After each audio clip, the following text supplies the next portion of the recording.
Welcome to Mind, Body, Spirit, Food. I'm your host, Nikki Sizemore, and in this podcast, we'll explore the rituals, traditions, and cultural influences around food and how they connect us to our minds, our bodies, our spirits, the earth, and our communities. This is a space that's dedicated to bringing more presence, ease, and joy into the process of feeding ourselves. Let's dive in. Hello, and welcome back to the podcast. I have such a fun episode for you today. The topic is all about baking. And if you think baking is just for the cooler months, you are mistaken. I speak with my friend, Samantha Seneviratne, James Beard Award-nominated cookbook author and host of the television series Everyday Cooking on Magnolia Network. Sam describes how she found her passion for baking as a kid and how that has led her into a flourishing career as a writer, food stylist, and television host. We talk about Sam's favorite baked goods. P.S. You're going to learn her tips for making the very best chocolate chip cookies. Sam also shares how she finds inspiration for her recipes. We discuss how to use summer fruits and mouthwatering desserts and baked goods. And Sam offers tips for becoming a more experimental baker. Sam and I also discuss the emotional aspect of baking and how baking and really feeding ourselves consciously can be a delicious form of self-care. Take warning that you are going to leave this conversation hungry and inspired to go turn on your ovens. As always, if you enjoy the episode, you can support it by rating it on your podcast app, leaving a comment, or sharing it with friends. You can also sign up for the Mind, Body, Spirit, Food newsletter, where you'll receive weekly new recipes, tips, interviews, and more. All right, my friends, let's dive in. Hi, welcome. Hey, Nikki. So good to see you. Well, we can see each other, but everybody else is just hearing us. For those of you listening, Sam and I actually worked together as interns like 100 million years ago at Saveur magazine, and that's when we first met. That is true. That was my first job in food media. My first, as an unpaid intern. Yes. But Nikki and I used to shop together because of our wonderful boss knew how much we liked each other. So she used to let us go shopping together. Liz, isn't that so Lizzie. Sweet? So much fun. And that was the same for me. I was just out of culinary school, and you were too, right? I think I was still in culinary school when I had that internship. Yeah. So I was doing that on my off school days and off work days. I was working then too. So yeah, it was crazy times. Nuts. But we did it. We did it. And it's so fun to see where you've gone and what you're up to. And so let's just dive right in. I'm going to start by asking you the first question I ask all of my guests. Okay. And that is, what is your cultural upbringing and how has that influenced your relationship to food? It's a big question. I know it can be a loaded question, so feel free just to go there. Okay. Well, so my cultural upbringing, my parents are from Sri Lanka. I was born here. My brother and I were both born in the U.S. I think as far as food goes, when we got here, my parents were really interested in us being as, kind of assimilating and being as American as possible. And, we were little kids in the suburbs of Connecticut. And so we wanted to eat all the things that were, American and fun and available and convenient. I think, we really loved box brownies and cookies. And those are the sweets that I grew up with that made me love dessert. So that's where my culinary upbringing started. As older adults, my parents really like to cook now, I think. Yeah. But when it was a part of the daily slog of our lives, I don't think anyone was really that interested in food or cooking. We ate well. My mom was a good cook. She cooked for us every night. We ate really well, but nobody really cared about food for a long time. Does that make sense? Yeah. Yeah. Yeah. It just wasn't important. I grew up with two working parents, and it was the same. Food was always our celebration, but from a day-to-day basis, it was a ton of takeout. It was a ton of fast food, ton of processed food. And that was also the generation that you and I grew up in. Totally. So where did your love for food, where did that originate? Or when? Maybe the question is when. When? I mean, I wanted to become a baker since I was a little kid. I was 5 years old when I knew I was going to be working. I wanted to make sweets. I wanted to make bread. I wanted to have my hands in dough since I was a little kid. And I really think it was something I saw on Sesame Street when I was a tiny kid that just really resonated with me and just stayed with me. And I was like, oh, that is what I should be doing. And then I started baking at home. I really wanted an easy bake oven, but my mom said, no, why don't you just bake in the regular oven? Which now as an adult, Brilliant. That makes a lot more sense. But at the time I was crushed. But then I was able to do a lot of baking from a young age. She would just, if I found a recipe in a book, she would sort of say, do whatever you want. I'll get you the ingredients. So I started sort of experimenting when I was little and seeing what I could do. And then, got more advanced as I grew up. I really think it was television probably that got me first excited about food. Absolutely. I describe in my background, it was 100% television. First for me, it was PBS because this was before the Food Network. But my mom, again, today, she's a great cook. She loves to cook. But growing up, she did not have the time. So I really learned a lot from the Food Network when it was like the old school Food Network where it was actual cooking shows. Oh, man. Yeah. Good old days. This is kind of a side note, but just curious, did Sri Lankan flavors play a part in your everyday cuisine, or was it pretty much like American style food? I think it took me a long time to sort of appreciate Sri Lankan flavors. I think as a kid, I just didn't want to be different, which, probably makes sense to a lot of people. And my mom definitely made Sri Lankan food at least, a couple times a week, but it was never the thing I wanted until I got older. Like now I love Sri Lankan food. And, we would travel back to Sri Lanka to visit my grandparents, my aunts and uncles, and eat really excellent Sri Lankan food. So when it was mixed in with the family experience is when I got really interested in it. But at home back in Connecticut, I didn't really realize how great it was until I got older. Sure. And just for some of us, some listeners who might not be familiar with what that cuisine is like, can you just highlight some of the flavors that resonate with you, that stick out? My favorite thing about Sri Lankan food is coconut milk, I think, or just coconut in general. It's like tons of coconut oil, tons of grated coconut milk. It's so delicious. It's so good. And then, beautiful spice mixes and herbs, and it's got a lot going on. I think I published a recipe for a chicken curry recently in the New York Times, and I think there are 17 ingredients, maybe 20. There's a huge list of ingredients because there's a lot going on. Like a curry powder has 7 different spices in it. So it's nuanced and there's so much depth. Yeah, so much depth. I mean, it's so good. I'm not a very accomplished cook of Sri Lankan food, but I aspire to be. I wish, though, the sad thing is that I wasn't as into food when we were going back when I was a kid, and I didn't really realize that I wouldn't have my grandparents forever. Sure. And so I didn't really do enough to really document or learn everything they had to teach me. But yeah. I think that goes for so many of us. I mean, my grandmother, my dad's mom, was a great cook, and she cooked all the holiday meals, and kids were not really allowed in the kitchen. Yeah. She would have been kind of annoyed if I had been like, hey, Grandma, how do you make your do you do this? prime rib, or her twice baked potatoes were amazing. So I think a lot of people can resonate with that, But this episode today, we're going to focus on baking. Yay. But before we jump into that, can you just catch us up to speed as to what you do these days for a living? Oh my gosh, Nikki, so many things these days. Right now, I'm finishing up another cookbook. So my 4th cookbook, this one is called Bake Smart. It is available for pre-order if anybody's interested. But that one's coming out in the fall.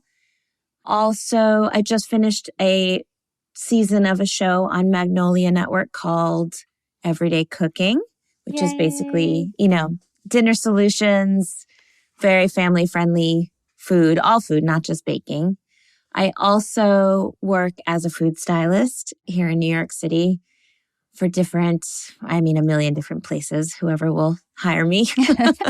And what else do I do, Nikki? I develop recipes for magazines and newspapers and things like that. I mean, I think you're similar, right? Like we're so lucky in this industry because there's a million different ways that we can apply our skills. So it never, ever gets boring. It's very true. It's very true. Well, I can't wait to dive into the topic of baking with you because unlike you, I always, from a very young age, knew I wanted to be in the kitchen and knew I wanted to cook, but I didn't know I wanted to be a cook. I just made cooking shows and experimented. I never thought of myself as a baker. And in fact, I would say it wasn't until, I'm connecting these dots right now. It probably wasn't until I had to cut gluten out of my diet after my oldest was born about 11 years ago that I really started to embrace baking. And now I love baking, and my listeners and my readers know that my style of baking is very rustic. It's very wholesome, but it's also very emotional for me. Mm-hmm. Let's talk about the emotions behind baking. Does any of this resonate? Like for me, it's like I need comfort. I turn on the oven and I start that kind of methodical act of baking. Do you find any of that, or what is it for you? I think it's different for every person. I mean, it's funny now because I feel like once I made it my career, it sort of took over in a different way. Yeah. But when I first fell in love with baking, it definitely was about comfort. You know, there's something so satisfying about watching these simple ingredients turn into something magical. I mean, you could say that for cooking too, but I think it's even more so with baking because you start with things just, like flour and butter and sugar, but then it turns into this most wonderful, surprising, delicious experience. So for me, baking, I mean, I love a project when I need a distraction. I mean, baking is kind of like yoga to me because, it sort of takes your mind off other things. You can sort of be really present, really focused, and sort of try to enjoy the process as much as the final product. So there's two parts to it, right? The process and then the final product. And the thing is, you don't ever need to bake, right? Like you have to feed your family, you have to cook every day, you have to eat to live. You don't really need to bake. You don't really need to eat cookies. But you need to on another level. I need to on another level. Like 100%. Because it's just for joy, it's just for pleasure, and it's just for making yourself and the people you love happy. Yeah. So that was a lot of different elements, but I feel like baking satisfies a lot of different things for me. When you bake just for you, just for the sheer pleasure of it, what's the first thing that comes to mind that you would make for yourself? Well, my ultimate favorite thing to bake and eat is a chocolate chip cookie. I mean, it's just the simplest, most perfect chocolate chip cookie. And it has to be warm. It can't be old. Okay, so let's dive into some of your chocolate chip cookie tips. Oh, good one. Yeah, like what is your ideal chocolate chip cookie? And is there a technique there that you can share? My ideal, I know people are very particular and there's lots of different kinds. They are. And same with brownies. Like you get people started on brownies. But I like a chocolate chip cookie that is crunchy on the outside, crunchy along the edges, but then sort of soft in the center. I want some deep caramelization. I want some color on that cookie. I don't want it to be pale. I like bittersweet chocolate. So I like it to be a little bit dark. And I don't like chips. I'm really anti-chocolate chip. I'm just writing. I have a recipe coming out next week, and I'm just writing about why you should not use chocolate chips in this cake. Yeah. I know. No, chocolate chips absolutely serve a purpose, and yes. I understand why people like them. But, However, I don't. Yeah, we know. I don't like how they hold their shape in that way. Yeah. I don't like how they're only one size. And, when you use bar chocolate and you chop it, you have all these different sizes. So you have like big pools of chocolate, little teeny flecks of chocolate, and it sort of, I don't know, it just makes the whole cookie feel more diverse and more interesting as you work through it. Yes, I love that. I also really want it to be salty. I think it has to have a lot of salt. You are describing my ideal cookie scenario. Oh, don't you want? I kind of want one now too. Do you chill your dough before scooping?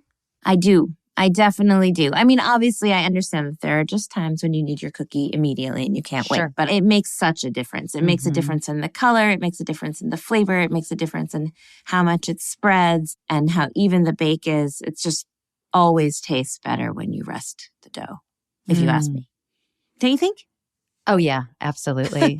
And with gluten-free flours, it hydrates those doughs too and often allows things to, thicken and absorb. And so, yes. Yeah. Now, you're a mom. Mm-hmm. How old is your son these days? He is going to be 6 in a couple months. So I know. Can you believe it? What do you love baking for Arthur? Arthur is funny. I feel like because he has a mom who bakes regularly, honestly, he doesn't want my baked goods. He would much rather have a lollipop or like a piece of any kind of candy. I think just because that's not, not what's available to him at all times. So that's more appealing. I mean, he'll eat my desserts. Yeah. But like, they're not the thing he actually wants all the time. Yeah. Because it just seems so boring. And she's like, oh, you made more cookies, whatever. Yeah. Can't we get some packaged cookies? Can't we get some, he wants, It's the same story at our house. My oldest daughter, Ella, has the biggest sweet tooth, and she fully has like her candy stash in the pantry. And even yesterday, I was testing this recipe that's coming out, and it's this chocolate spoon cake. It was warm out of the oven. I had vanilla ice cream on top, and I'm like in seventh heaven. And she's just like, I'm just going to have a piece of candy instead. And I'm like, who are you? But you're right. For her, it's just like, first of all, it's like the 5th time I've tested it. So she's like, I'm done. I'm over it. So another question I have for you is, where do you get your inspiration? I know that, as you mentioned, so much of this is just for your job. And so I'm assuming a lot of your inspiration comes from editors and people you work with. But where else do you find inspiration for flavors and techniques? Traveling. Traveling is my favorite thing to do in the whole world. Thankfully, we're in New York City, so there's a lot of inspiration to be had here. But I find that traveling just really helps me grow and helps me, just new smells, new flavors. Even just the experience of being in a new place and eating a thing always gives me new ideas. So as much as possible, it's hard with a little one and work and all things, but as much as I can, getting out of my normal life and just seeing other people eat or cook or shop or whatever, just walking along new streets gives me new ideas. That's the best way for me. Has there been a recent travel experience that has had an impact on you? Last summer, a friend of mine and I rented a house in France for a month, which was just the most luxurious thing in the whole world. Dream. Yeah, it was on this little island. And I brought my son, Arthur, and she brought her daughter. And we basically just, would do what they do. We'd bike to the market every morning to figure out what we were going to cook for the day. And I mean, just the fruits that we encountered, it was the best fruit I've eaten in maybe my life, I really think. And so that really just exploded. The flavors of all those fruits really just like kicked something up in my brain, I think, because it's just been so long too. I feel like on the Northeast, we really have to suffer through some long winters that don't have, the fruits aren't the best throughout the winter, but there were these little green plums in France that just tasted like sunshine and sweetness. And I just want to bake with them for the rest of my life, but I can't find them anywhere here. So, but I'll get ideas from that and move forward that way. Yeah, that's so funny because my family and I spent 10 days in the south of France last summer as well. Magic. And it really, really was. And honestly, even just exposing my kids, we would walk to the market every day and we always had breakfast and lunch at our little Airbnb. And just the exposure to that sensory exposure, which is interesting because, I live in the Hudson Valley. We have great farmers markets, but there's something different, and particularly the climate down there. And you're right, just the fruit was like just so sweet and so juicy and so much more direct. I felt like the flavors were so much more direct and intense than they are here. So much more intense. So much more intense. I mean, maybe we wouldn't appreciate it so much if we had it all the time, but that was magic. Hi there. I just wanted to pop in really quickly and let you know that an easy way that you can support this work is to sign up for the Mind, Body, Spirit Food newsletter. In the weekly newsletter, you'll get brand new recipes each week, along with my thoughts, ideas, and practical tips for how to bring more ease and joy and freedom into the kitchen. The newsletter is free, although if you become a paid subscriber for just a couple bucks a month, you'll have access to the full recipe archive, along with Q&As, weekly threads, and other fun perks. And if you're already a subscriber, thank you. You can share the newsletter with your friends or even give a gift subscription. I've popped a link into the show notes where you can sign up. Thank you all for listening. And now back to the show.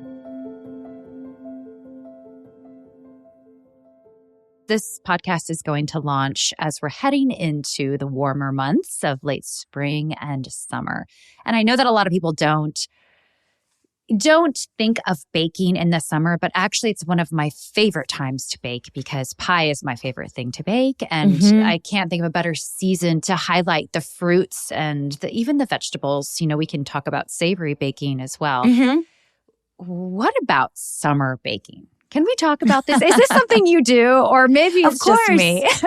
No, of course. No, because like we just talked about, the fruits are really magical in the summertime, obviously. So that's when we get to do all our pies and fruit bars and things like that. So I just can't wait for sour cherries. That's what I look forward to every year. Ooh. They're my absolute favorite, and they're only around for just, one short little minute.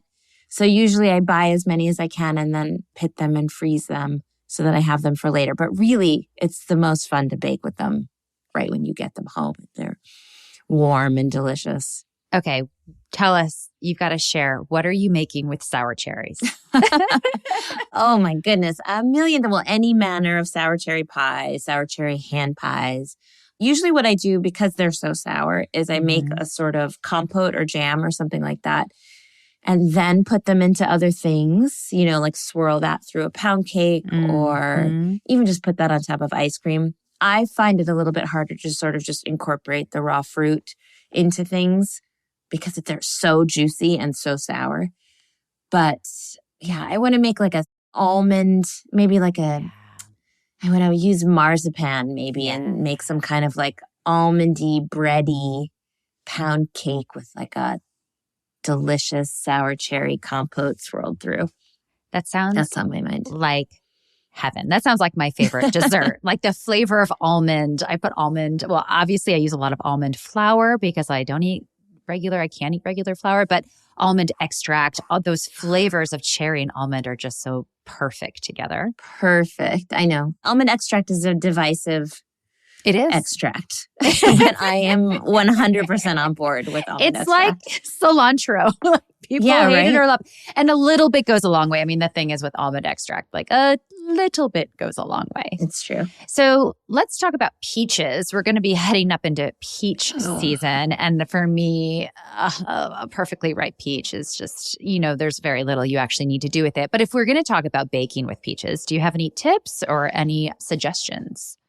Peaches are tricky because it's so hard to find those perfect ones. I actually use a lot throughout the year. I use a lot of frozen peaches in my baking because I think that it's easier to find a peach with flavor if you go frozen, unless you're in the exact right season. It's a great tip. But oh my gosh, what was the last thing I made with peaches? I don't know. I like to make sort of like semi-Freddo or desserts like that with fresh peaches when they're that sweet. I feel like ice cream and custards and things like that, when they're really perfectly in season, to not cook them too much and use them in like a cream pie topped with fresh peaches or something like that. That would be really good. Right? That sounds amazing. You are making me so hungry during this episode. I love this. What are you making with peaches? I do this weird thing, which it's like, I love roasting peaches, first of all, especially if they're not perfect, because peaches and cardamom are like two of my favorite flavor combinations. And so to do some like roasted peaches with spices and things, and I'll use that as a topping for ice cream or as a topping for pound cake. I also love grilling peaches, and I'll drizzle them with honey. So this is not really baking, but I guess another thing I love to do is an upside down cake with peaches, but it's a little tricky because I haven't quite nailed it because it really does depend on the fruit and sometimes it's just too juicy. I know. That's the upside down cake trauma. It's like sometimes, sometimes it's perfect and sometimes it's a little soggy, but it's always delicious, even when it's not perfect. Lately, I've been really into making, what's that dish? Oh, Eton mess. You know that, where you crumble up meringue and whipped cream. So you could do that with peaches. You make a roasted peach compote and then swirl that with whipped cream and broken up pieces of meringue. I love that dessert. It's so simple. Amazing. But it's so delicious and there's so many contrasting textures that are really good. Yeah. Cool and crunchy and fruity. It's so good. Yeah, it's interesting because as a cook, while I do love to bake, I still kind of think of myself as more of a cook. But for me, it's all about building texture and building flavor. And I think that we forget that when we're having dessert or having baked goods, that those principles still apply.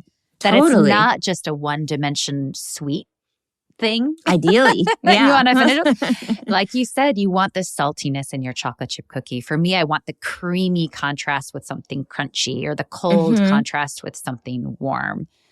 What are some other general tips that come to mind that you think can help people kind of amplify their baking game? Even if they're making the same recipes that they normally make, how could they can just add a little bit more pizzazz to their regular recipes? Ooh, I love this question. I think experimenting with spice is a great idea. I mean, I think you can feel comfortable sort of swapping things out. If you always make the same granola with cinnamon, maybe you try using cardamom in the next time or something like that. I think spices are a really easy and fun way to amp things up or take them in a different direction. I also think that you can kind of, if you play up spices, I mean, I wrote a whole book about it, but if you sort of play up your spices, you can take down the sugar a little bit and sort of create a more interesting dessert that's not necessarily just straightforward and sweet. So I always recommend spices. What are other things people can do?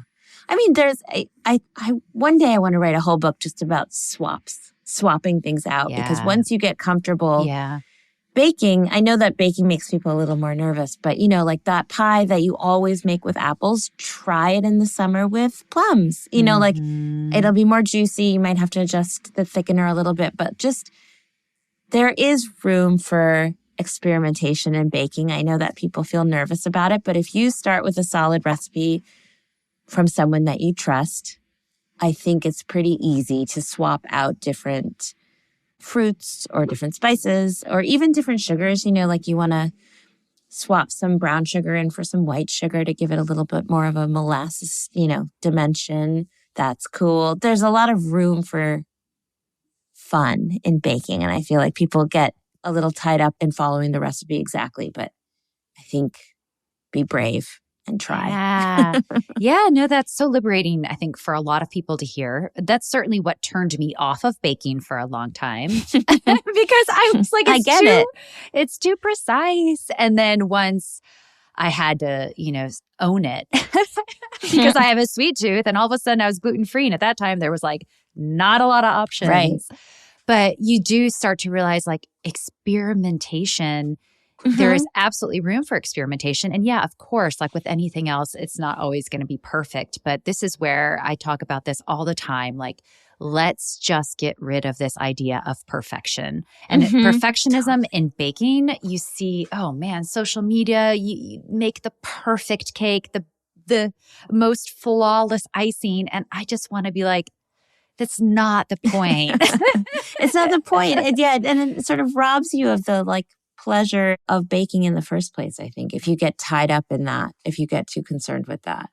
Absolutely. There's a whole world of fun experimentation. And the thing is, I mean, what I think is that when you experiment with cooking, it can go wrong and then you've kind of ruined dinner. But when you experiment with baking, it's usually still sweet. And it's usually you can throw some ice cream on anything and make it delicious.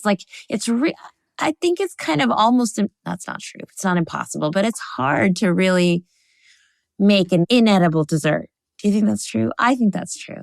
I remember a girlfriend of mine in college made chocolate chip cookies, and we still give her a hard time about it, but she made these and they all sort of like morphed into this one big sort of greasy pile on the sheet pan. And I remember we were all kind of like, whatever, like, let's just get spoons and eat it anyway. It still tastes good. I mean, for you and I, we make stuff that doesn't work all the time. I mean, all the time. When you're testing baked goods, it's never, I mean, it's like a unicorn every once in a while where the first test, it's like, this is amazing. But most often, the first test, you're like, oh, okay, this is really dense. Listen, we always eat it because like you said, it anyway. It's sweet. It's sweet. It's got the flavor. Yeah. It's kind of the great thing about dessert. It's only like if you add salt instead of sugar, then then you're in trouble. Yes, of course. I mean, yes, there are some things you can burn something completely and then it's not edible. But up until that point, I feel like almost all mistakes in baking are edible. Yeah. Right? Yeah. Yeah, definitely. And just to have fun. I love this. Mm-hmm. I want to circle back to something you said. This is another thing that I've written about, really about the process and not about the end result. And cooking for me is a form of self-care. It is also a necessity. And yes, it can also be a chore, but yes, it can also be a form of self-care.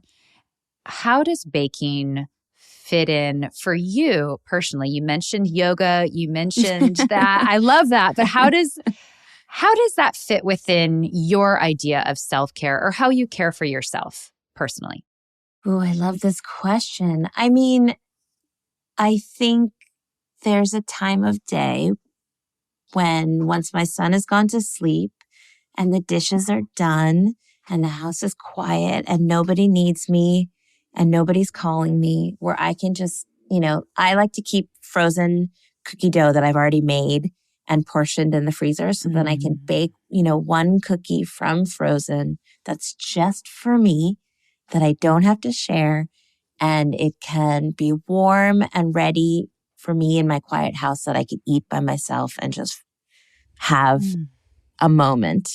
And I think that, just taking time to feed yourself is really, really important. And I think it's really easy to forget. And whether that's cookies or your lunch or whatever. But I feel like the way that we work these days, the way that we take care of our families these days, it doesn't really leave a lot of time to just sit and be quiet and focus on feeding yourself. So for me, that means like with a book and a cup of tea and a warm cookie by myself in my room with my door shut, like that kind of thing. That's self-care to me. I used to be able to sort of like spend a whole day making croissants from scratch and that was it. But, time doesn't really allow that. So if it just means a cup of tea and a cookie by myself, that's great. But everybody needs a moment, right? Everybody needs to take a moment sometimes to just feed themselves. And so that's how I do it. I absolutely love that. There is this notion that we have lost about feeding ourselves, especially as moms, we are expected to feed others. And it's almost like a gift to ourselves. And yet it should be commonplace and normal, but it really takes some consciousness to feed ourselves deliberately and with compassion and with love, just as we would, our kids. So I think that's so beautiful. Thanks, Nikki. Now I wanted that. I know. I think everyone listening is like, okay, tonight, the kids are going to go to bed. I'm going to go into my room. I'm like you though, late night, kids asleep. That is just my moment. I love it. I love it. First of all, I want to say thank you. You have completely inspired me and made me so hungry. I cannot wait to go bake. I have one last question, but before I get to that, can you just let people know where they can find you? Oh, yeah. I'm on Instagram at Samantha Seneviratne.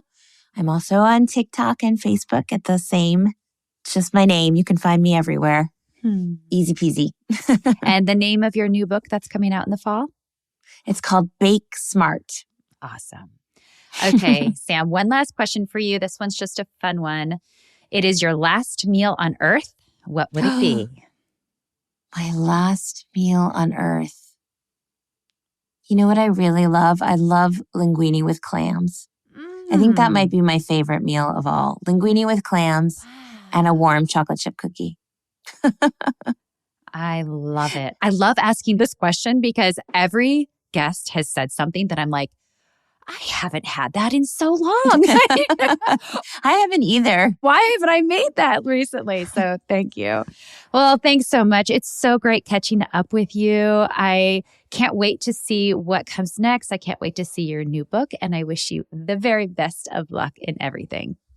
Thank you, Nikki. This was so fun. Thank you. Thank you so much for listening. If this work resonates with you in any way, you can support it by leaving a review or comment or sharing it with friends. Also, you can sign up for the newsletter, Mind, Body, Spirit, Food.